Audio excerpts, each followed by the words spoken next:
Assalamualaikum warahmatullahi wabarakatuh. Halo Nandaku yang soleh dan soleha. Alhamdulillah berjumpa kembali bersama Ustadz dalam pembelajaran tema 7, subtema 3 Bahasa Indonesia. Sebelum belajar, marilah kita baca doa bersama-sama.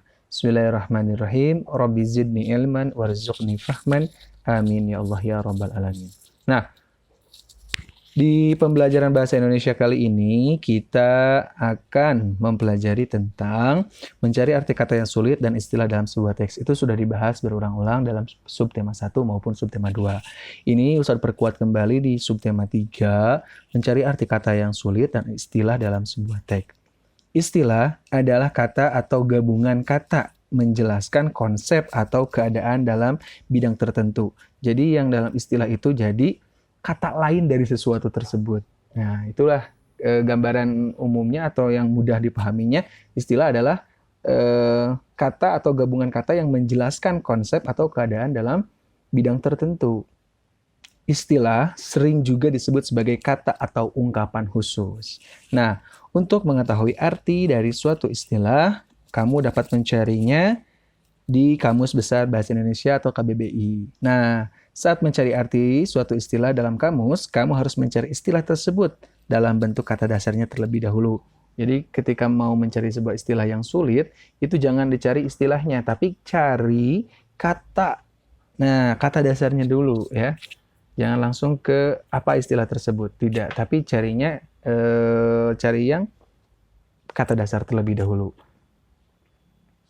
Selanjutnya, menemukan informasi dalam teks, salah satu cara membaca yang baik adalah dengan membaca hati-hati atau tidak bersuara.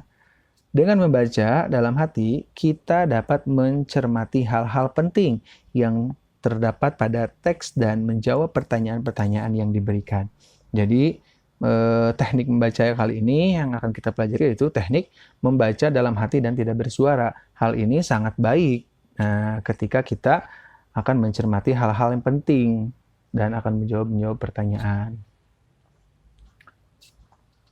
Selanjutnya, menyampaikan informasi baru melalui peta pikiran. Peta pikiran merupakan cara yang kreatif dan efektif dalam mencatat informasi-informasi penting yang baru kita peroleh. Nah, bagaimana caranya? Yang pertama yaitu tentukan terlebih dahulu pokok-pokok pikiran dari teks. Kedua, pokok-pokok pikiran dapat berupa ide pokok setiap paragraf dalam satu teks. Yang ketiganya, tuliskan pokok-pokok pikiran tersebut ke dalam suatu bagan peta pikiran. Nah, seperti itu. Selanjutnya adalah menjelaskan informasi teks melalui ringkasan. Ustadz ulangi lagi, ringkasan itu mudah. Ringkasan adalah intisari sebuah teks. Jadi ringkasan itu adalah inti dari bacaan atau suatu teks tersebut. Ya. Kemudian, menuliskan informasi dalam bentuk peta pikiran. Tadi sudah, peta pikiran adalah menuliskan informasi yang kamu dapat pada sebuah teks dalam bentuk kotak-kotak dan saling berkaitan. Informasi dalam peta pikiran ditulis dengan ringkas dan jelas. Jadi ketika menulis sebuah peta pikiran, tidak menuliskan semuanya, tapi menuliskan ringkasan dengan tulisan yang ringkas dan juga jelas. Selanjutnya, menuliskan gagasan pokok sebuah paragraf. Ini kembali lagi ke pembelajaran awal semester 1. Gagasan pokok adalah inti dari pembahasan pada sebuah paragraf. Gagasan pokok terletak pada kalimat utama.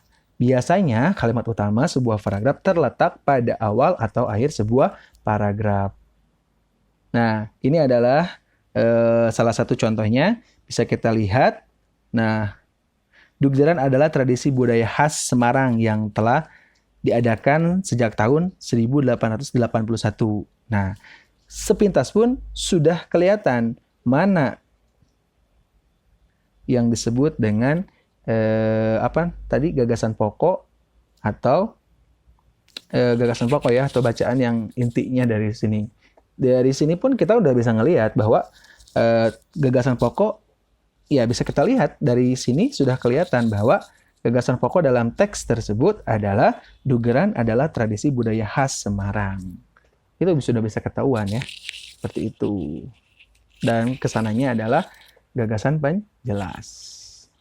Nah, jika tidak tidak terlalu paham atau misalkan mau menanyakan sesuatu, boleh melihat video berulang kali ataupun menanyakan kepada wali kelasnya. Sekian dari Ustaz. Assalamualaikum warahmatullahi wabarakatuh.